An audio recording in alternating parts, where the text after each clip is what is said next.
Lilith hadn't expected to taste copper that day, but she did. The moment she opened the door and spotted her, Eve unleashed a right hook to her face, possibly breaking her nose. Lilith landed to the floor with a loud thud. "What the fuck was that for?" shouted Lilith.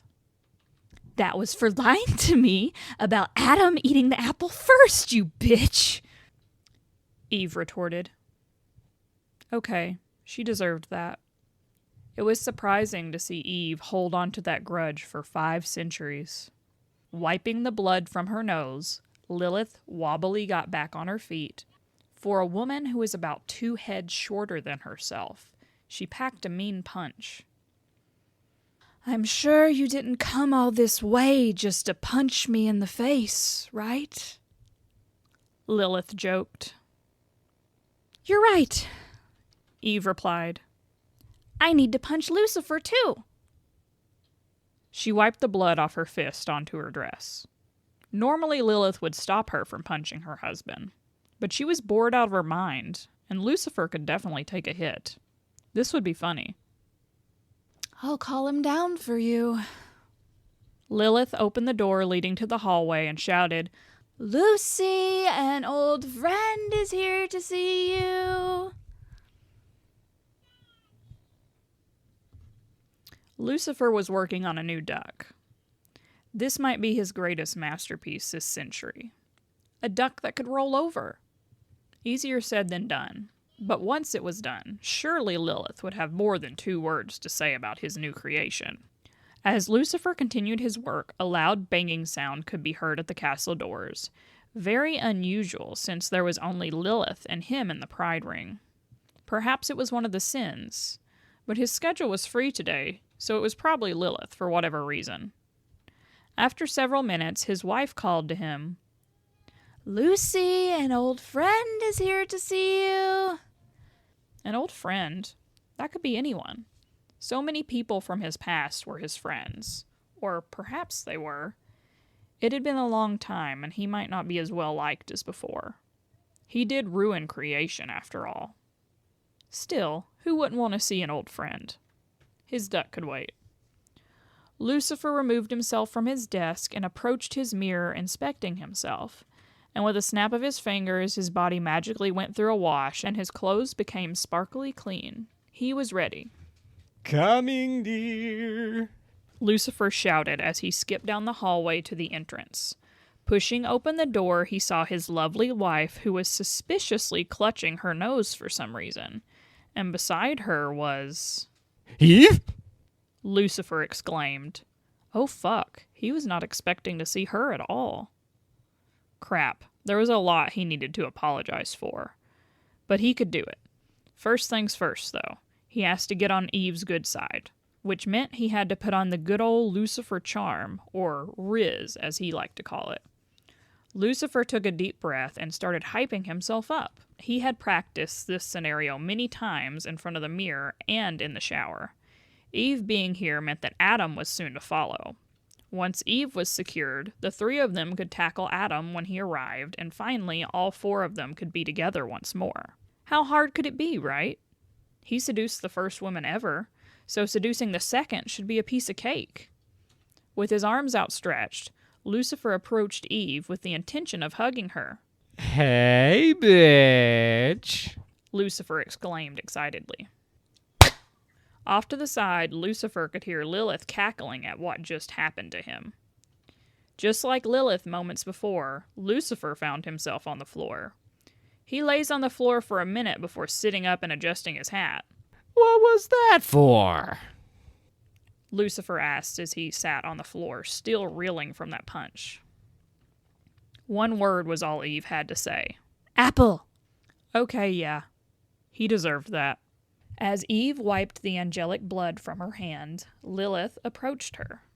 "Well, you got your revenge. Can we talk now?" Lilith inquired.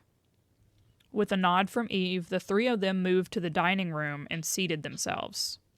"I like the decor. Much better than what Adam and I had on Earth," Eve said with disdain as she looked at Lucifer. Okay, so winning Eve over may be a lot harder than Lucifer thought. Yeah, it took a lot of angelic power to create this place, Lucifer proudly stated. Perhaps his power would win her over. Eve rolled her eyes.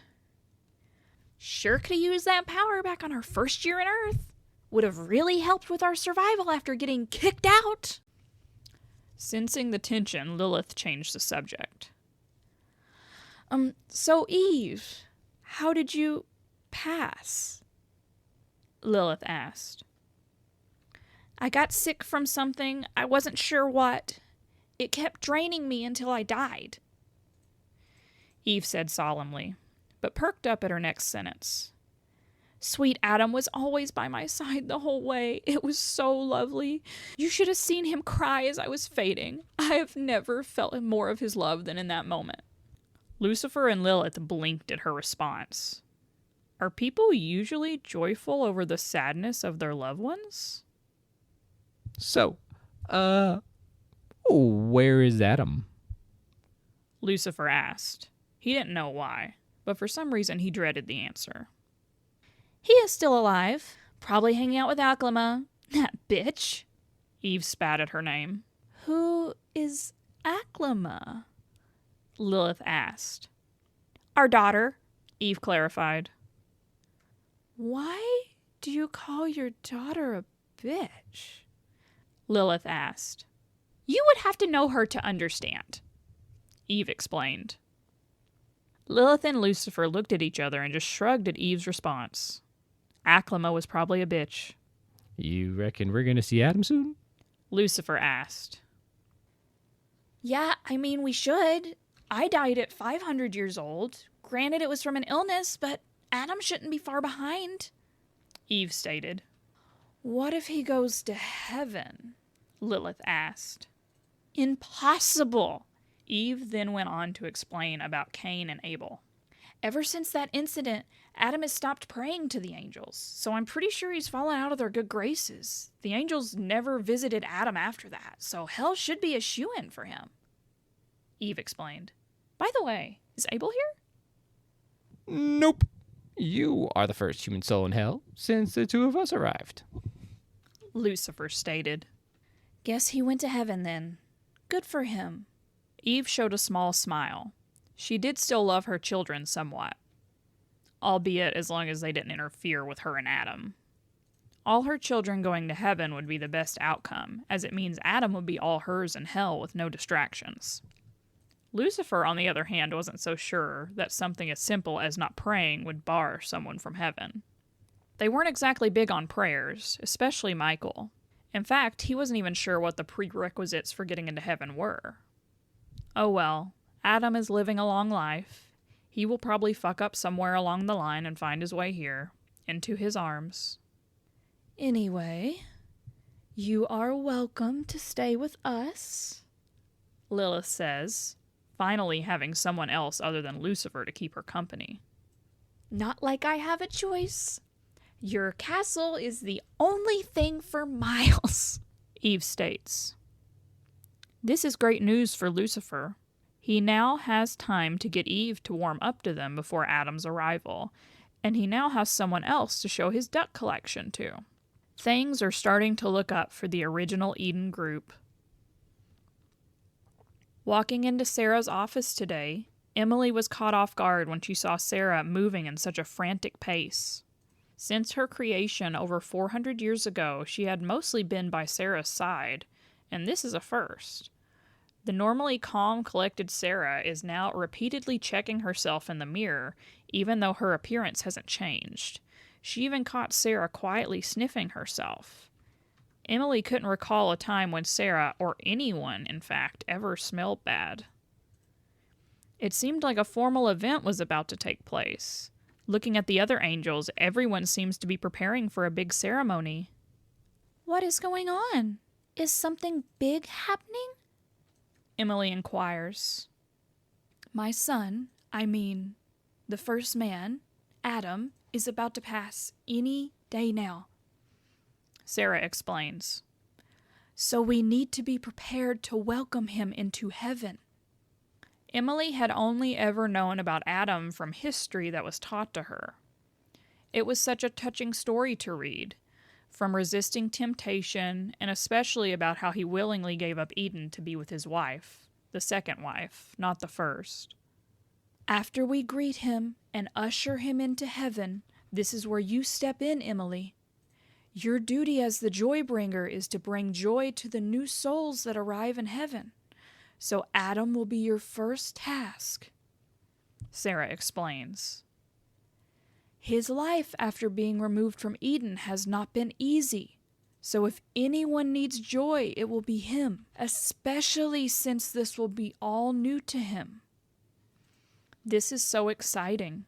Ever since her creation, the only person she ever needed to cheer up was, surprisingly, Sarah herself. She had always seemed dejected whenever Emily asked her about the humans. Aside from Sarah, her duty as the joy bringer had been easy since everyone in heaven was always full of joy. But she'll finally meet someone new, and not just anyone. It's the first man. When will we see him? Emily asks. She can barely contain her excitement. We don't have a specific date, but it should be soon. I'm monitoring his vitals, and from what I've seen, it should be any day now, Sarah says as she checks the monitor on her desk. For Sarah, this is a joyous occasion. While seeing Adam lying on his deathbed is heart-wrenching, she is glad that he has kept his promise and his soul is still pure. She will finally see him again over 800 years since they had tried to give their blessing to his son. Sarah's wings quiver with anticipation, longing to hold the first man in its grasp. Emily had been a good substitute, but no one could hug like Adam. If she could, she would have gone down to earth this very second, retrieved his soul. But no, she waited for almost a millennia for him. She can stomach a few more days. Her son is coming home. As Adam lies on his bed, feeling himself grow weaker, and with Aklama by his bedside, he recalls the memories he has made from his time at Eden until this very moment. The first time he felt love was when he saw Sarah. The adrenaline he experienced when Lucifer flew him around Eden, letting him feel as free as a bird. The joy he felt when he discovered and named his first animal species. The delicious taste of the durian fruit he shared with Lilith. The night Eve made passionate love to him in their home. The fatherly love he felt holding Cain and Aklama. His daughter helping him rediscover his passion for discovery. The day he and Aklama discovered snow together, Adam never knew the weather could be so cold yet so beautiful.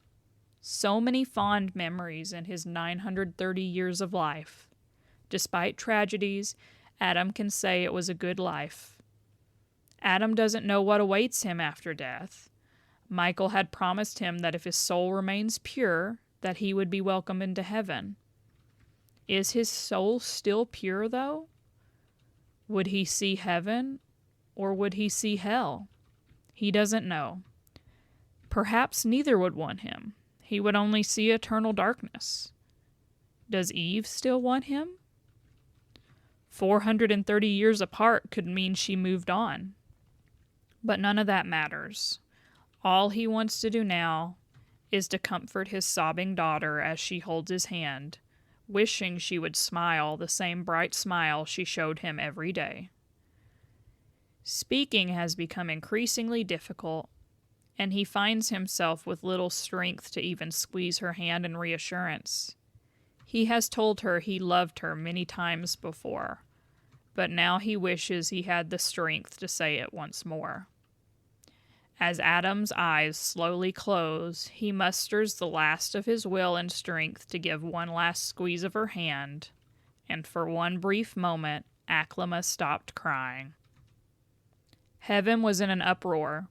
The death of the first man has been confirmed to be today, and they only had hours to prepare. Sarah can't stop inspecting herself in the mirror. Today had to be perfect. Emily is bouncing around heaven in excitement, spreading the news far and wide of the first man's imminent arrival. Almost every angel in heaven decided to witness the first human soul to arrive. Thousands upon thousands gather at the pearly gates, many flying and some sitting on its wall, eagerly awaiting his arrival.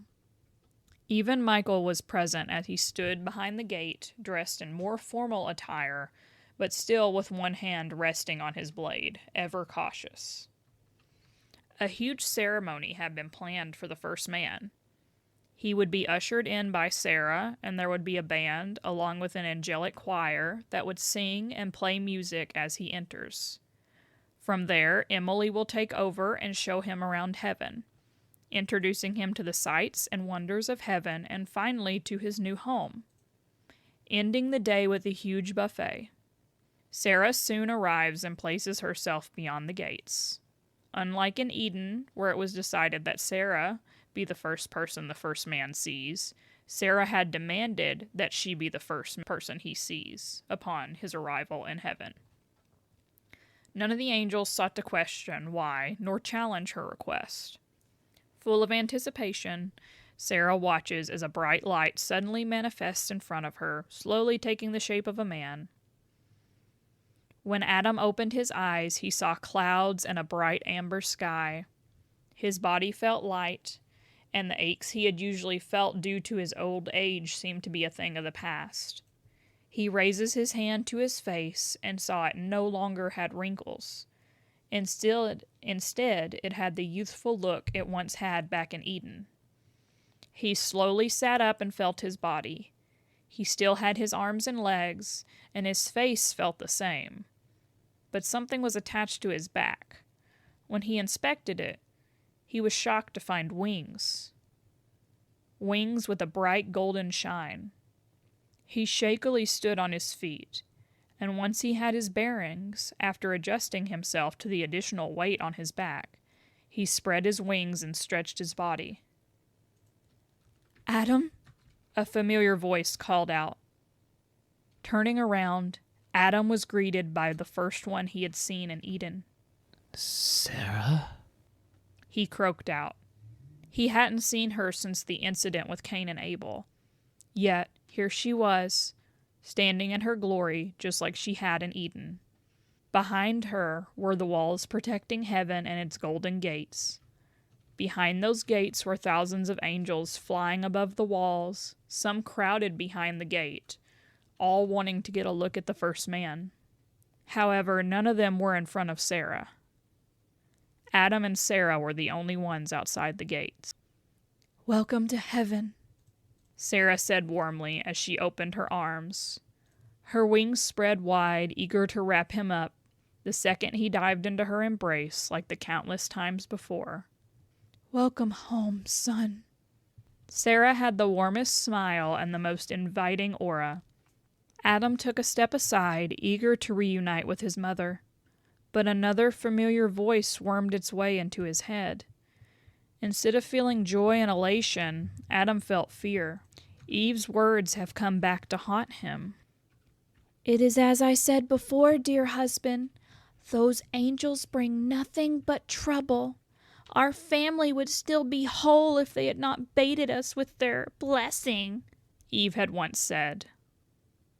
"They have never answered your prayers before. The one time they did, we lost 2 of our beloved sons," Eve had mentioned a few times. "You don't need the angels. They will only hurt you. You don't need Sarah. You don't need Lucifer or Lilith. You don't need anyone else," Eve had said on numerous occasions. "I'm the only one you can rely on. I will never leave you," Eve had said many times. "You only need me," Eve had told him every day. He needed Eve. Adam turned away from Sarah and ran.